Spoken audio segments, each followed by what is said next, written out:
Hey, everybody, welcome to today's episode of the What Worked For You show. I am very delighted today because we're going to talk about something that I, quite frankly, don't know a lot about. But also, not only is it a subject I don't know a lot about, it's something that has been in the news a lot more in recent years, and it's the subject of autism and franchising and how we take something that for some people it's kind of like it's a little awkward, it's a little weird, we're not sure what to do with it really more than anything, and turn it into a profitable business model that gives back to the community, helps people, and helps make the world be a better place by helping people be understood better, serving them, caring for them, and so forth, supporting them. And so when you can mix helping people with business, I mean, that is why we're in business, right? It's a service. We want to help people, whether it's product, service, etc. So without further ado, Nichole Daher, I think I got that right. How are you? And welcome to the show. Good job. Good job. Thank you so much, Frank, for having me. It's an honor to be here, and I'd love to get to contact new audiences and reach new people and hopefully spread some good knowledge. I love it. Well, I want to start with the 10,000-foot question because this is something I know I've experienced. And that's just, can you take in just a brief definition of what autism is? Because even though we hear about it more, it's easy to assume people know, but I've come across numerous people that are like, I don't actually know what that is. It's like we Yes. know the term, but we don't really know. Autism is a developmental disorder that is caused by abnormalities in the brain. The brain abnormalities could be physical abnormalities where the lobes of the brain grow differently than expected, or it could be neurological. For the kids with physical changes, you can actually see those on an MRI, but with neurological differences, things are just connected a little bit differently. Normally, there's too many neurons connected, so those are harder to see on scans. So, the only way to truly diagnose autism, since there's a scan that doesn't see everything and there's no blood work that sees these things, it's just behavioral differences. And so, to meet the criteria for autism, you need three symptoms. You need deficits in communication, deficits in social skills, and either in restrictive or repetitive behavior, aka obsession. And those three things combined help you get diagnosed properly with autism spectrum disorder. Wonderful. Well, thank you for sharing that. And we'll use that as a backdrop for going to the conversation. But I just want to be clear, right? Because I know, again, not everyone knows. And as we were sharing before the show, I came across an autistic student many, many years ago, and I didn't think anything of it. Like I was like, oh, he's just a little different. That's okay. And it didn't really like, and a couple decades ago, the world was a different place. So thank you for sharing that. Well, you built the first autism treatment franchise in the US. Find a need and fill it. Love it. Uh, and when you look at what you've done with this company and what it's grown into, because you done this business a decade ago, and it looks like this franchise came 3 years later, so you're 7 years into franchising this. Is there an accomplishment here, or a thought, or an event that makes you think we really changed an industry here? I really do have imposter syndrome so much. When I started the business, it was only meant to be for my child. She had autism. We couldn't find a center to give her the services that she needs. And so I was just going to do this as a little side gig or a tax write off, just start a little LLC and have a couple kids come in to support the salary of this analyst. And I quickly realized I wasn't the only mama looking for this. So I expanded and we got full. So I opened the second location and we got full. And I'm thinking, oh my God, I can't do this by myself. I can't reach enough kids. There's only one of me, right? So I think the moment, I don't think I realized, firstly, how prominent autism is. Because if it doesn't affect you directly, before I became the stepmom of this kid, I didn't really know anybody with autism, or at least I didn't think I did. Of course, now looking around, I'm like, it is rampant around here. But you don't realize that, like, 2.7% of the population has autism. That's a lot of people. There's a lot And of so when I found that Houston was underserved, it wasn't long before I discovered everywhere is underserved, and the demand for autism treatment is super super high because more and more kids are being diagnosed, and the number of clinics opening just can't keep up with that pace. So franchising just, it was the only solution. I can't, there's only one of me, so we need more people, all hands on deck, I like to say. all hands on deck. So let me get this straight. You had a child that is autistic. You decide effectively a side hustle. Yeah. And what were you doing at the time? I was a nuclear medicine technologist. So I Nuclear was medicine. working in healthcare, but completely unrelated. Okay. When I heard nuclear, I'm like, oh, she's building missiles. I got it. So, powering the world. No, okay. Different Not part of quite. nuclear. So you're in this.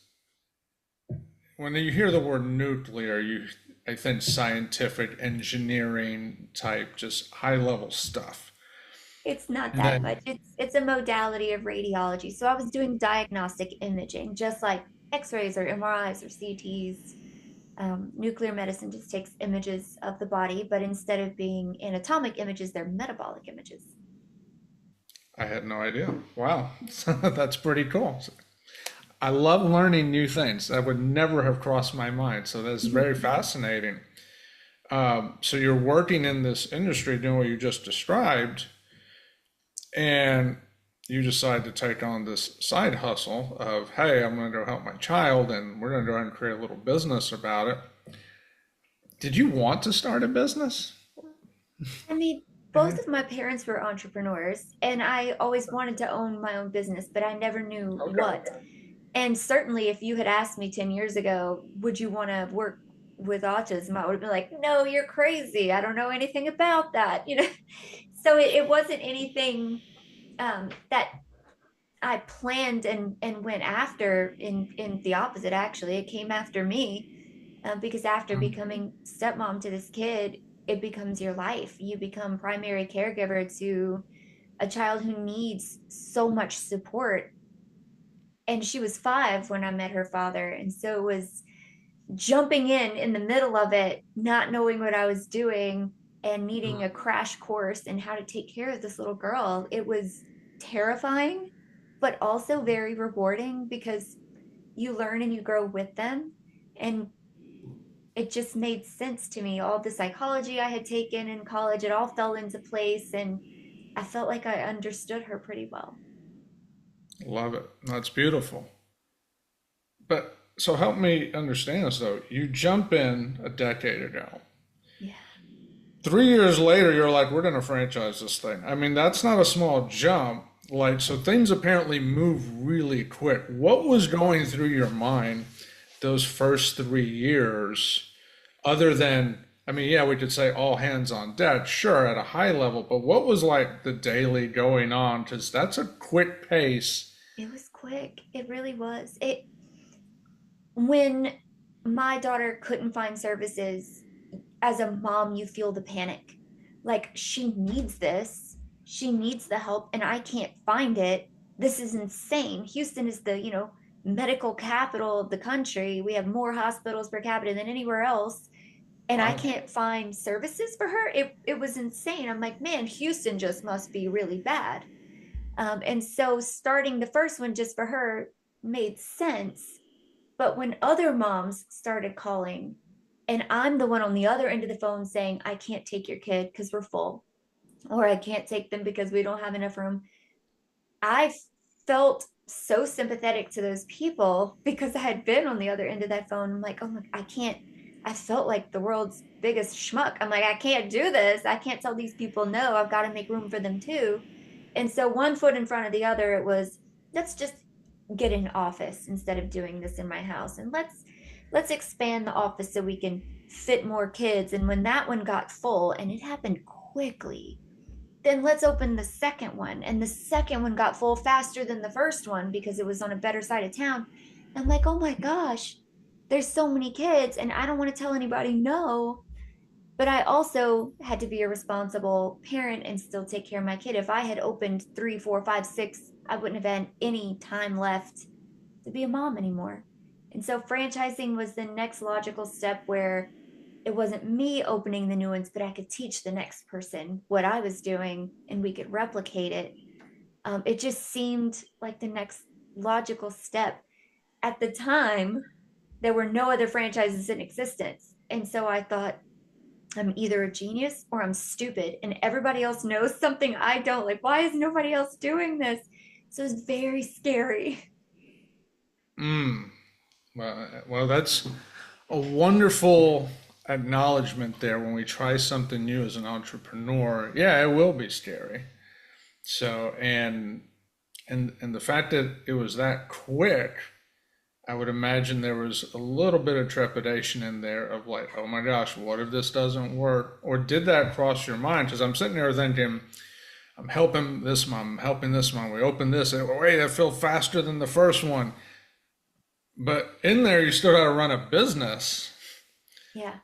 Like, what was going in your mind there is like, just you can easily, and correct me if I'm wrong, but I would think you could easily be caught up in the people side, the empathy, the help, and all that, to the point where you could easily forget, oh, yeah, this is a business, and there's fundamentals to running a business and all of that. Like, tell us about that.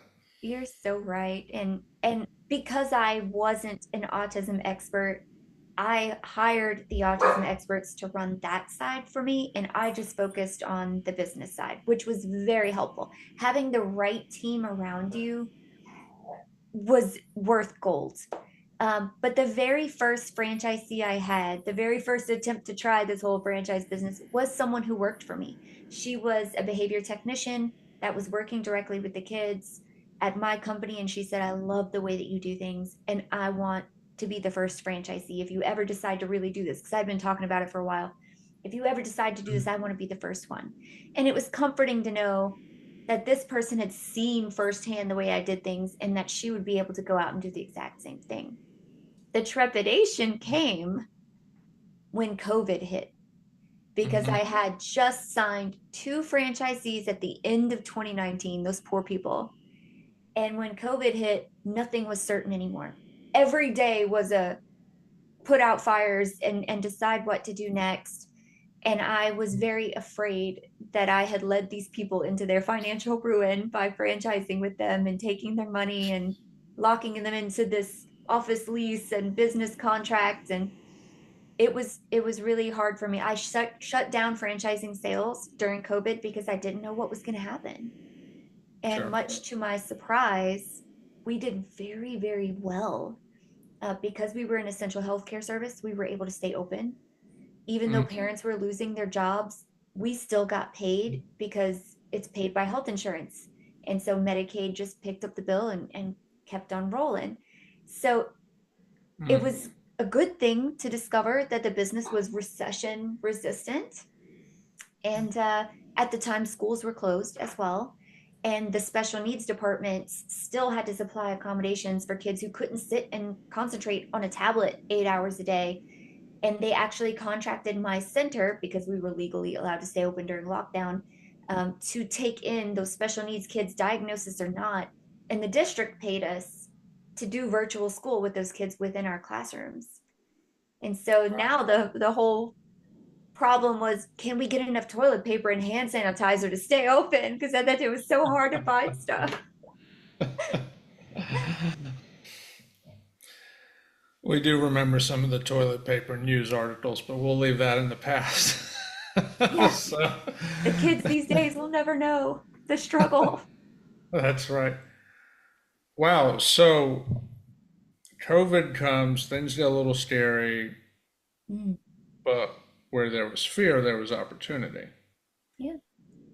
And And on the because, opposite end of that coin, after COVID was over, tons of people had lost their jobs in the meantime. And we sold so many, or we signed so many new franchisees in 2021 because people who had lost their jobs thought, I never want to rely on somebody else for income again. and I want something that's recession resistant, and I want something stable for my family, that we signed so many more. 2021 was a huge boom for us, and we sold a lot of franchises in New Jersey. New Jersey has a very high rate of autism diagnosis because they have more doctors and better hospitals up there, and so the kids are able to get um, better services from the beginning, better diagnosis, better treatment. So we sold a lot up there. We're still doing very well in Jersey. But every state that we've opened in, and we have 20 now, every state is a new adventure. Every state has their own little special laws or funding. But every place we go has a huge surge of demand. The need is overwhelming. And every single location that we have has a waiting list within a month of opening. I mean, it's Wow. incredibly high demand. Wow. Starting to think I should get out of real estate and hop on with you. So Real estate's hard right now too, man. It's hard. it is. It is. It is. Well, we're gonna talk about getting one of these things going, so we're gonna come back to that.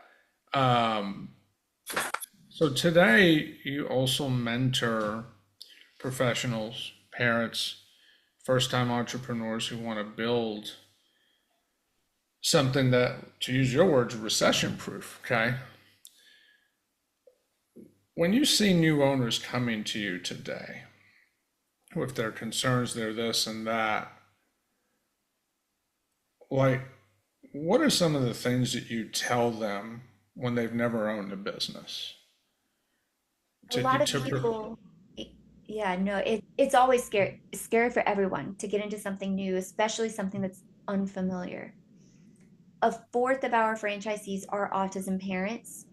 And so they come to us wanting to open this business because they know that the need is very high. And kind of like how I did, you're securing therapy for your own kid, but you're also making the money on the side. So it fits well for autism parents to open these things. But 75% of our franchisees are from the corporate world. They have no experience in autism. Maybe they're just tired of making their boss rich. Maybe they want a little more flexibility with their time and their work life balance. And they're looking for something with meaning, because anybody can go and open a Pizza Hut. Anybody can open a Chick-fil-A and make money doing that, and probably very good money doing that. But is it something that you're proud of? Is it something that's fulfilling for you? That might be a different story. And a lot of people feel that working with children, especially special needs children, give them that fulfillment, that purpose that they need in their life while still being profitable, right? So most franchisees come to me very afraid because they know nothing about this industry, they have no experience, but I didn't either. And so I comfort them with that. You don't need the experience when you join a franchise. That's what this is for. All the experience that's been in my brain gets plucked out and plugged into your brain, and you automatically have that knowledge. You automatically have the answers to all of your questions at your fingertips. I'm just a virtual chat box away. And that really comforts them in that anything that comes up, whether it be with the kids or with the staff, you have those answers and you have someone with experience that can help you. But if you're going to be a CEO, it does take a certain type of personality, right? Because you're the leader of this company. So you have to be decisive, and you have to be able to encourage your team, your staff, because if they lose sight of why they're doing this, the paycheck is not enough. It's a hard job. So you need leadership skills, and you need confidence, be it faking it till you make it or actual confidence, doesn't really matter. But a CEO position, anybody can learn how to do payroll and how to hire and fire somebody. Uh, but it's the team leadership that almost can't be taught. Yeah, no, that is true. That is true. And there's a lot of schools of hard knocks in there as to, there's a lot of trial and error and figuring. And at the end of the day, as a CEO, you're figuring out people. Yes. And people are the biggest moving target of all. Yep. Even the people we know well can be moving targets. And we're like, do I know you? I do. Okay, you just decided to change without any notice. So, So before the franchises, the clinics, um, you were fighting for your child. When you think back to those early days, what part of that struggle still weighs on your heart or that resonates with you deeply? I think for any autism parent, your child isn't like the other kids. You feel like they get left out, and you're worried about the missed opportunities. Mm, You get this diagnosis when they're very young, and your fear is that the diagnosis will take away opportunities. Will they be able to go to school? Will they be able to go to college? Will they have a relationship? Will they be able to get married and have their own family one day? And the ultimate fear of every parent is, who's going to take care of them when I'm gone? Can they take care of themselves? And that fear still lingers with me to this day, even though she is successful and she is very independent. There's always that chance that autism is going to stop her from, you want to tell your baby, you could do anything, you can grow up to be whoever you want to be. But with autism, you're like, but can she? It, it's it's a lack of So, opportunity is the fear. so how much of that is fear as a parent versus the child's reality? Like, and again, I don't know. Like, is that something that varies per child? Oh yes. Is there stats to it or?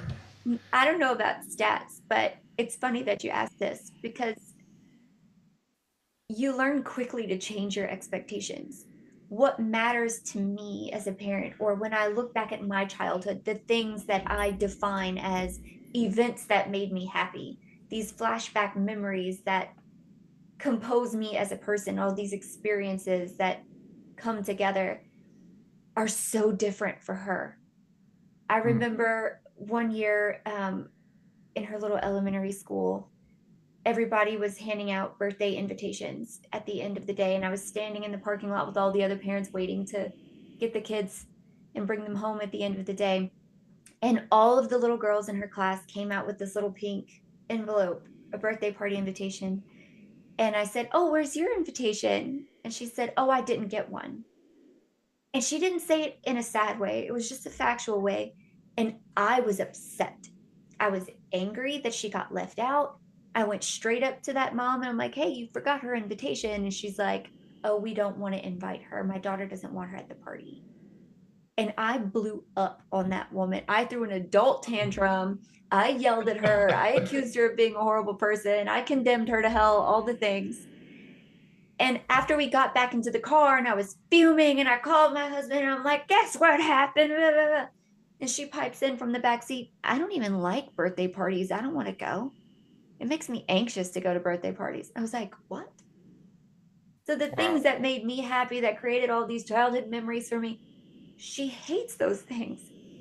The things that make her happy are just being one on one with me or being on her tablet or making homemade YouTube videos in the house because we had a little cooking show that we did together and it was like mixing brownie box mix and stuff. But she loved it. And that's where her good memories come from. See, as a parent, you really have to change your expectations of what success looks like Mm.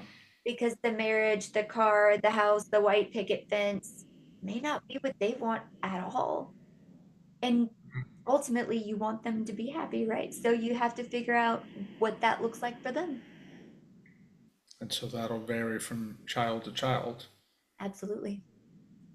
So raising your child, um, how has that, how has her expectations now that she's older, right? So she's now a teenager, sounds like almost 18, it sounds like. She's Um, 19. Yeah. she's what? She's 19. She's Oh, in she's college. 19. Mhm. Okay, so back when you started this, when you mentioned five, my brain just assumed five in 2015. Okay, so that was actually before that. Okay, Yes. got it. So she's 19 now, so she's an adult now, Mhm. doing adult things, I imagine, and exploring the world and those sorts of things. How has seeing her grow changed how you look at not just, being a parent from what you might have thought it would have been, but also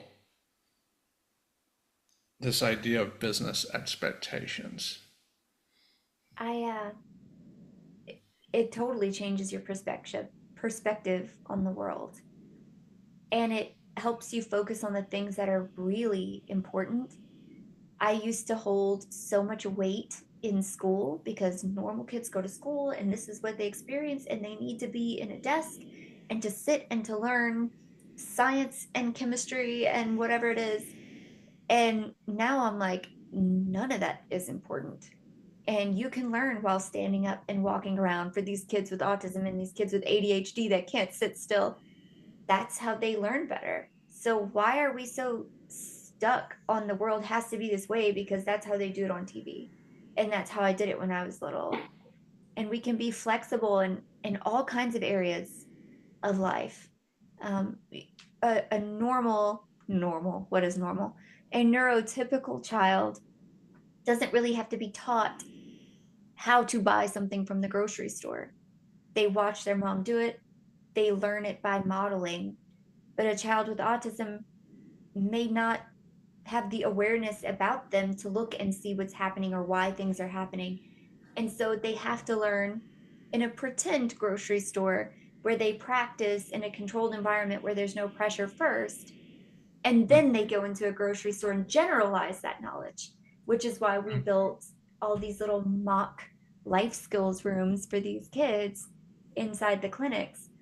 But it really changes the way that you teach and changes what you feel is important to learn. Because I have never once used y equals mx plus b in my entire adult life, but it was so important for me to learn how to calculate the slope of a line in high school. And it's really not. So we want to water it down to what they need to know, reduce the noise, and feed it to them in a way that they can digest it. Love it. Now let's translate what you just said to business, because I'm just curious to your perspective. Obviously, so you made these changes, raising them personally. Love the math formula reference, by the way. I was good at math and young, and I've actually had that same thought many times. I'm like, sine, cosine, like cosine is signing a piece of paper, not this trigonometry thing. But anyway, but like business, you generally have these fundamentals, you build them, but someone in your perspective where you kind of had to throw out expectations and shift things. Did you find yourself having to do the same with business where it's like, well, I know that this is how it should be done, but because of what's going on, we just kind of need to throw that out and do it this way? It was a little more interesting because I had no one to model after. I was the very first franchise, and I had never worked in autism industry at all. So I didn't know how It's all anyone new. else was doing it. I literally just made it up as I went and just hoped that I was doing it correctly. But it was correct for us. And then as I hired people who had worked other places, I would say, how did they do it? And I'm like, no, I don't like that. I think the way we do it is better. And we would just kind of change and modify as we went. But business as a whole, it's not, running a business isn't rocket science. The core is there. The things that mean the most are there: hiring the right people, paying them, doing the taxes, pay the bills, keep the lights on, that sort of thing. But the quality standards, because everybody thinks my business is the best and the way that I do it is the best way. But is it really? And how do you really compare apples to apples, what you're doing versus what everyone else is doing? So I then later, after the franchise was formed, and I really wanted to hone down and make sure the quality was right, I hired a man to help me do organizational management, and we came up with an audit system, and we defined what good versus bad was. Are you managing your staff well? Are the kids making progress? Is the business making money? All of the things that play into that. And we audit our franchisees with that list every 6 months, and we score it and we give it back to them like a little report card. and we say, okay, you want to be at 100%. Right now, you're at 90%. These are the things you need to change to get better and better. And so I made my own definitions for all of this stuff. And as we, you learn something new every day, right? And you just make improvements and you make changes, and we keep building on that. Wow. I love the confidence in that. Just and just the fact that you're totally okay with you didn't have anybody to model, but because you had a child, there was urgency. Yes, You were sharing that earlier. There's urgency. You're like, model or not, we have to do something and we have to do it right now. exactly how it felt. What is it about, how can I word this better? Like, before you hired the organizational person, you were having to make these decisions first as, a mom, and then in a small center, and then you're starting a franchise, and then somewhere along the way, this organizational person comes along.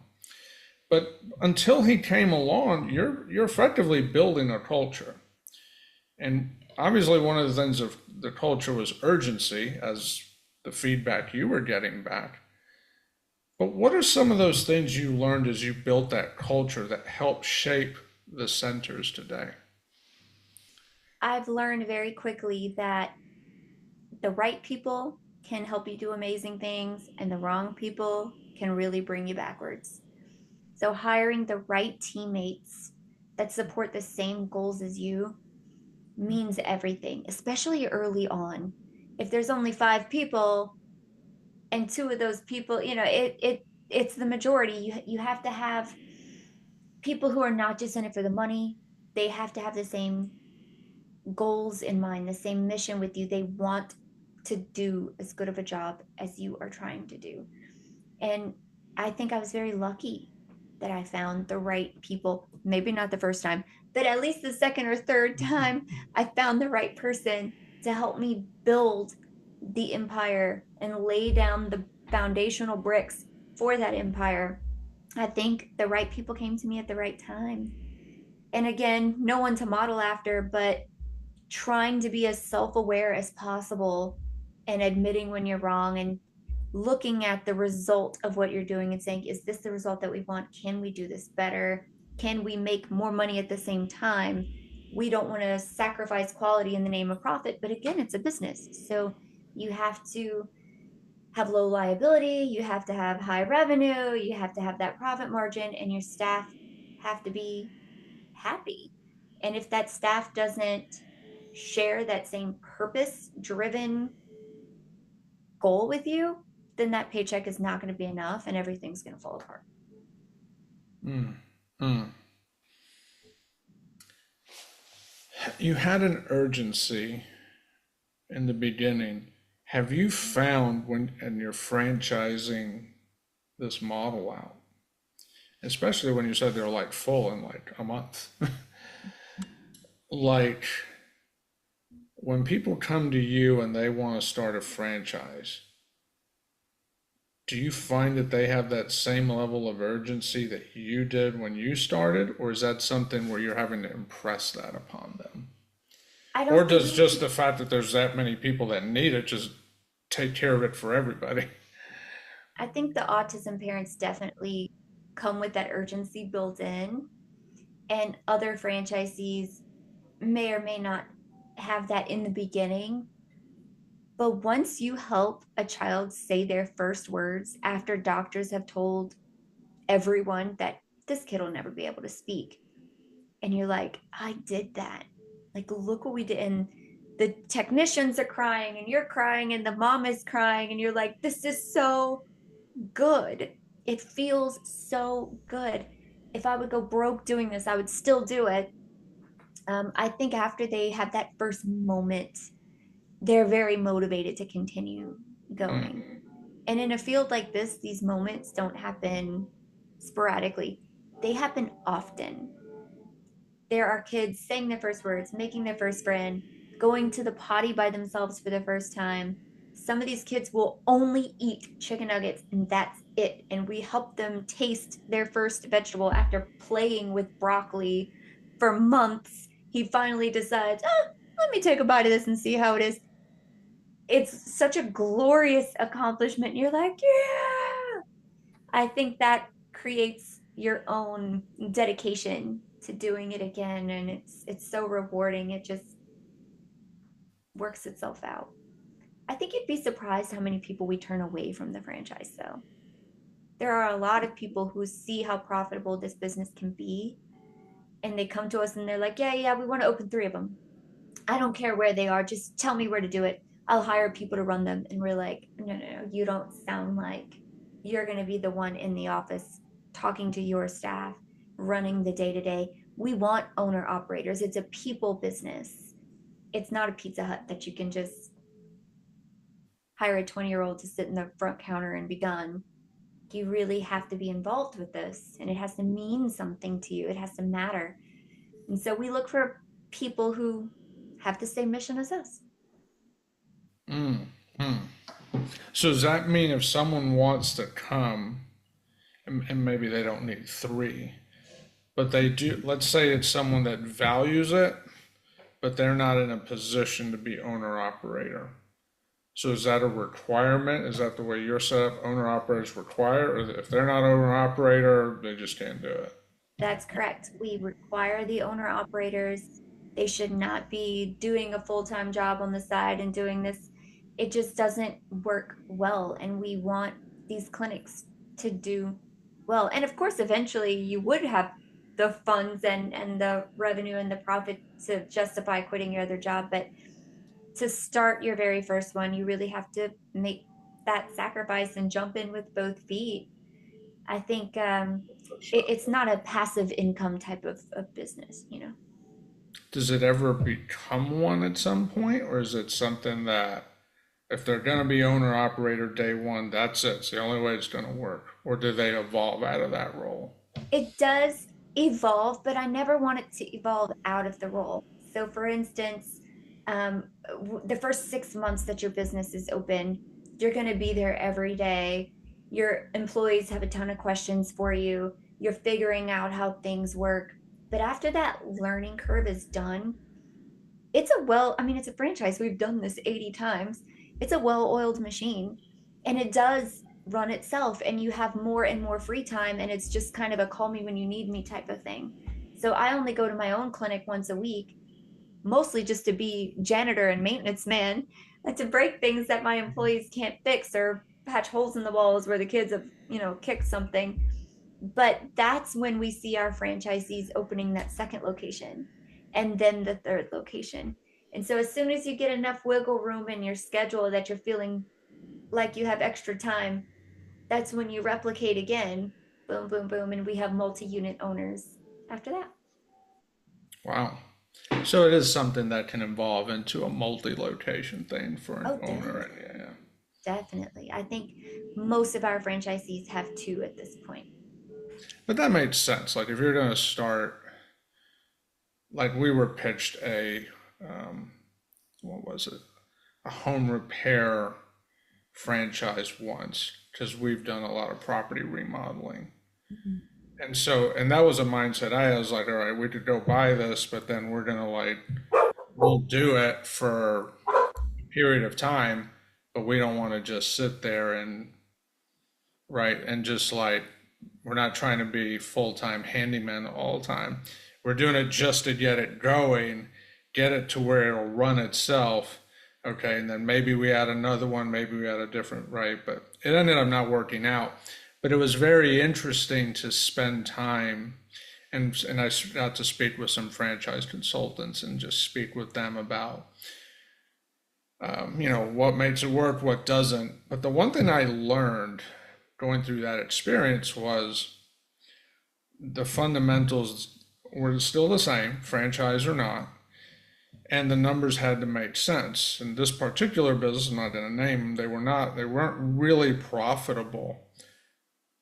Do people come to you and they get involved in this business like you hear them talking about, okay, it's very profitable, but I've also met medical professionals, they're like, yeah, it's profitable, but it took me a decade, right? It took me 2 decades to get there because, and I've met medical professionals where they start up an office and they close it because they're like, the SBA loan's too big, it's going to take too, like, What's a realistic timeline with something like this? All of our franchisees are profitable at the end of the first year. We have had people make profit as early as 3 months, which is incredibly fast. Wow. The average is like 9 months. But that's because this industry is in such high demand. If I would want to open a dentist office and I would hire a dentist, which is essentially what you're doing with this ABA business, you're hiring the autism experts, right? You would still have to get enough customers or enough patients into that dentist office in order to make back that dentist's salary plus the rent and all the other things. And you'd have to advertise. And how do you get people to leave their current dentist to come to you? It's difficult. And so it does take a while to build up that base. But with ABA therapy, you have desperate mamas with urgencies burning a fire under their behinds and hardly any competition. We don't even have to advertise for clients. We cannot bring clients in because we can't staff fast enough.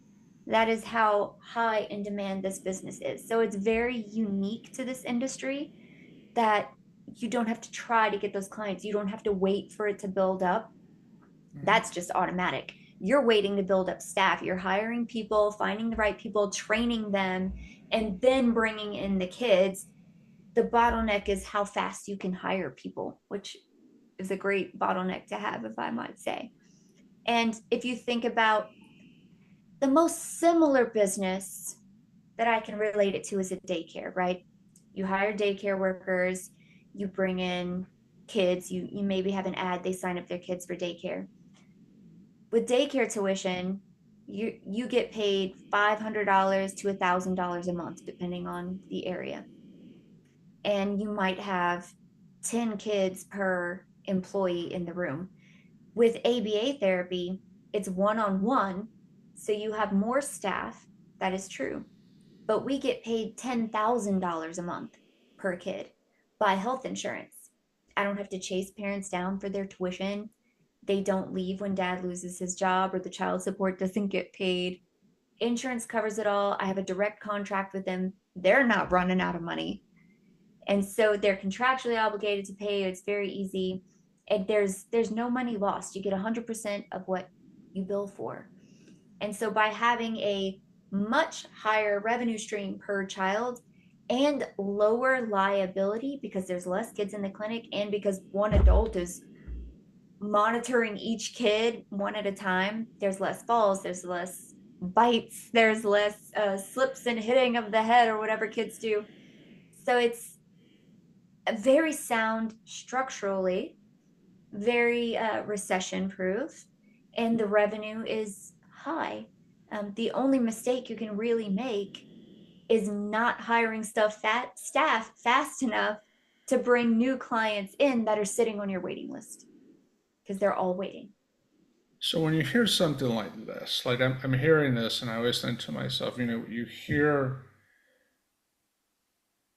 business opportunities that like, here's an opportunity that's not only profitable, but it's really making a difference, right? I mean, we're talking about helping people's kids. This is like the stuff that we really do remember as some of our most memorable things. I think about when I taught kids, countless memories, helping them in the world of music.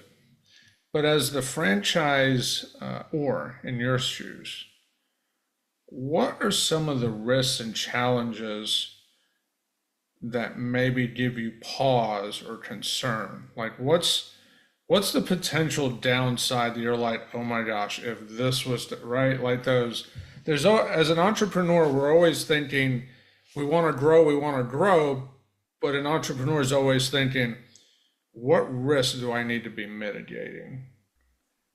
In this industry, there really are so few risks.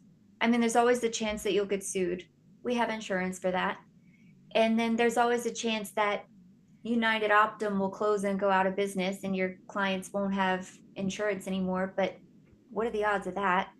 There's Someone else always, will always step in. Yeah. yeah, someone else will step in, they'll change insurances. So maybe you lose a month or two with that kid. And then, of course, there's always the risk that all of Obama's healthcare reform that declared ABA therapy as an essential healthcare service, maybe some horrible politician comes in and changes those rules and they're like, ah, we don't want to treat the autistic kids. But the risk of that, I mean, that would be political suicide, right? I mean, nobody's going to be like, we want less funding for the autistic babies. So I think the risk of that is very, very low. Now, we'll tell you this fun story because it cracks me up. United Optum to me is the scum of the earth.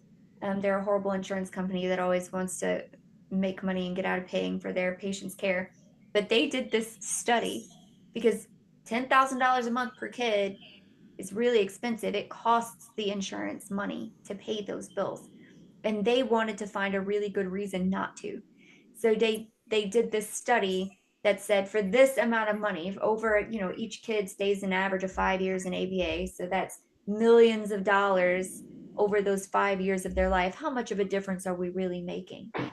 So they did this long-term study and they proved themselves wrong, and they discovered that if you pay for ABA therapy for 5 years when a kid is very young and you teach them those foundational skills, that you save millions of dollars over a lifetime because now their health is better. They know how to ask for the doctor when they're sick, they know how to communicate their symptoms.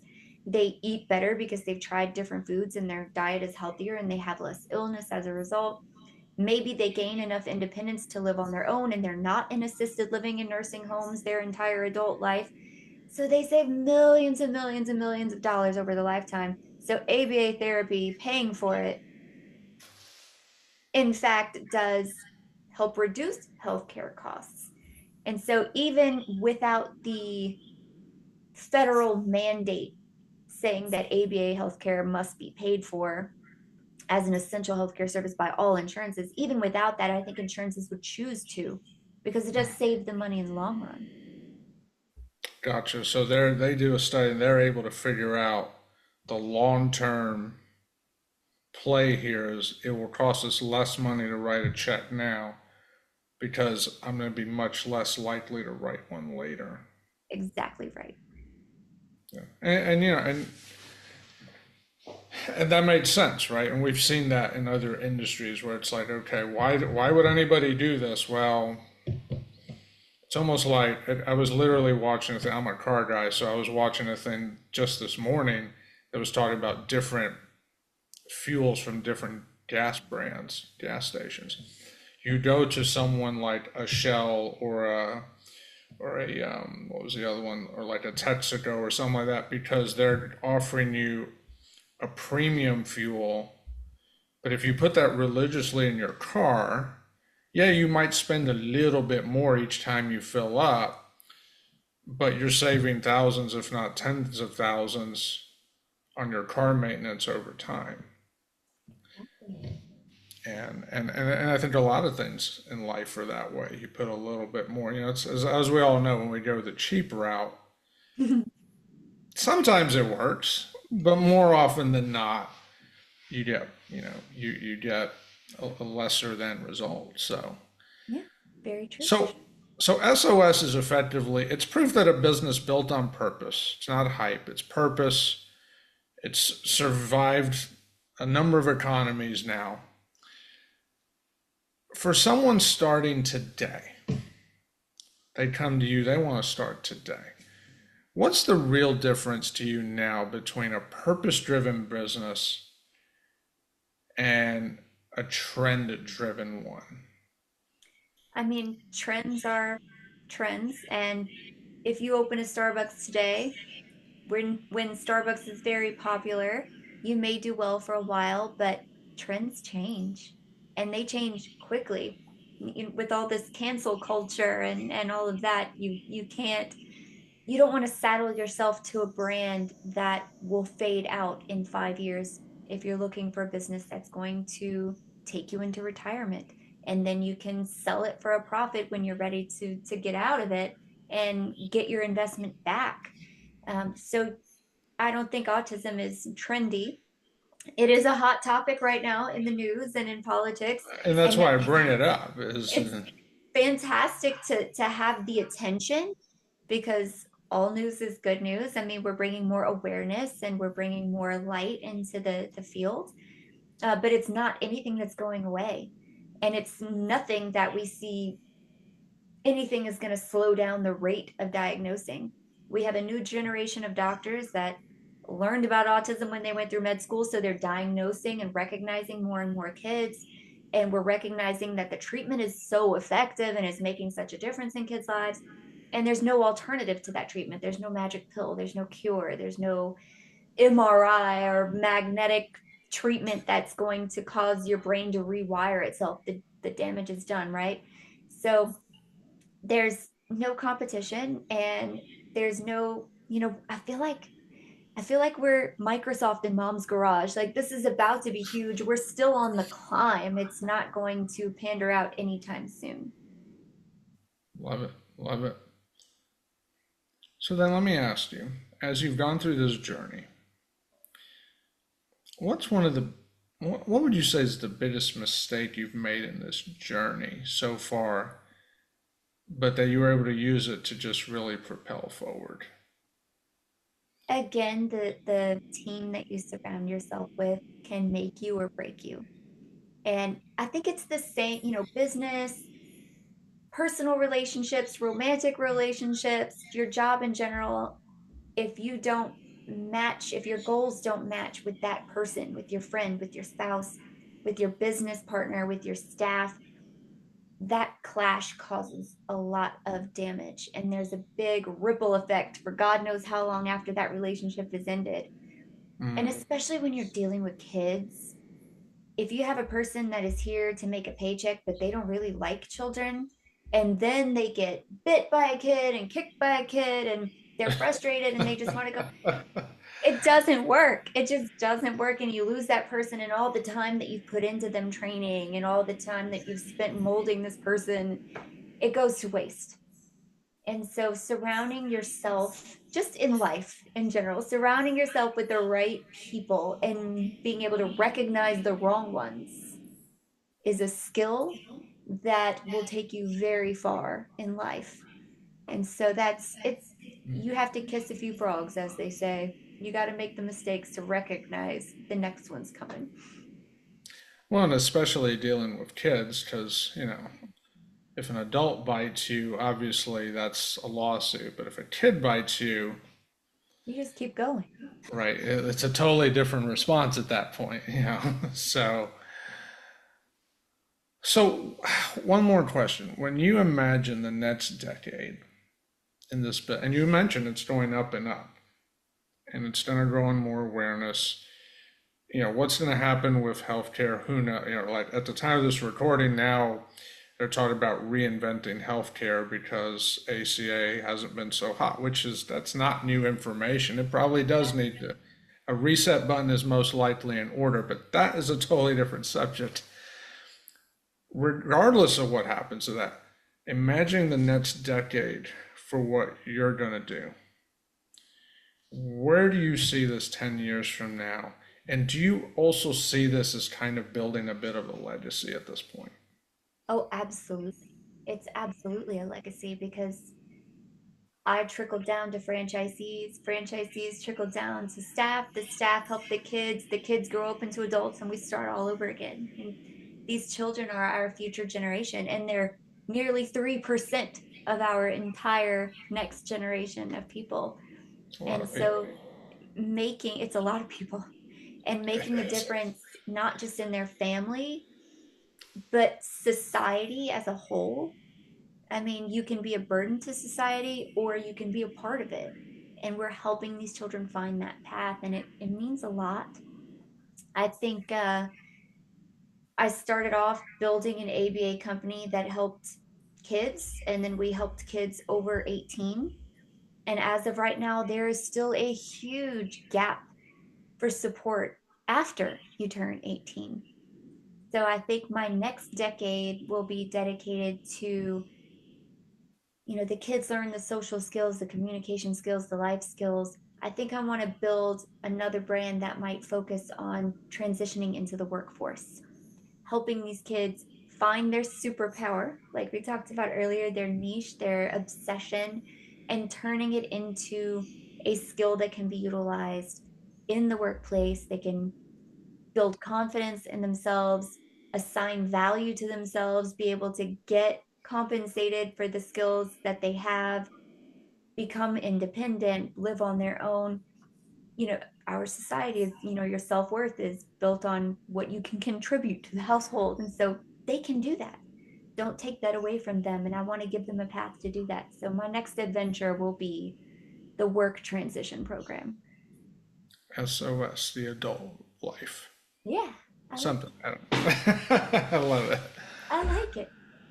Nichole, I love your enthusiasm for what you do. It is clear that you're very passionate about it, and it's very encouraging to meet someone like you that it's almost like you became an entrepreneur almost by accident, but Truly. but but isn't it's just a beautiful story to hear someone that took what was a simple need for a child and turned it into something that's now impacting however many children. Sounds like thousands, maybe it's tens of thousands. I don't know, whatever the number is. You think you said 80 franchise. That's a lot of kids, whatever it is. And it's just a beautiful story. So I want to thank you for sharing because that is something that, we all need, not just that feel good moment, we need that knowledge that all of us as adults, maybe we're not starting a franchise, but we can make an impact, on a young person's life when we give it the attention that's needed. So I want to thank you again. And to our listeners, very fascinating. There's going to be links if you want to connect with Nichole below. There'll be a link to her website. There's a link to her book. We didn't talk about it, but she's also an author. She's written a book on it. So I encourage you to check that out. And if this is something that resonates with you, definitely reach out to Nichole. She sounds like she's looking for people. So, so Nichole, thank you again for being on. Just a wonderful, sweet time, and I really appreciate you sharing. Can you leave us with a final word? I have two words. If you are an autism parent, seek help, seek that support. Don't be afraid of the labels. If you're an aspiring entrepreneur, find something, anything, whether it's my franchise or not, that helps you find fulfillment and purpose in your life, not just the paycheck. And finally, if you like what you heard today, whatever platform you're listening on, please leave Frank a 5-star review Yeah. for this wonderful knowledge that he brings to you that you may have never come across otherwise on your own. It's great that he takes the time to listen to our stories and to present them to you in a way that and makes life more exciting, and new knowledge always comes from it. So 5 stars for Frank.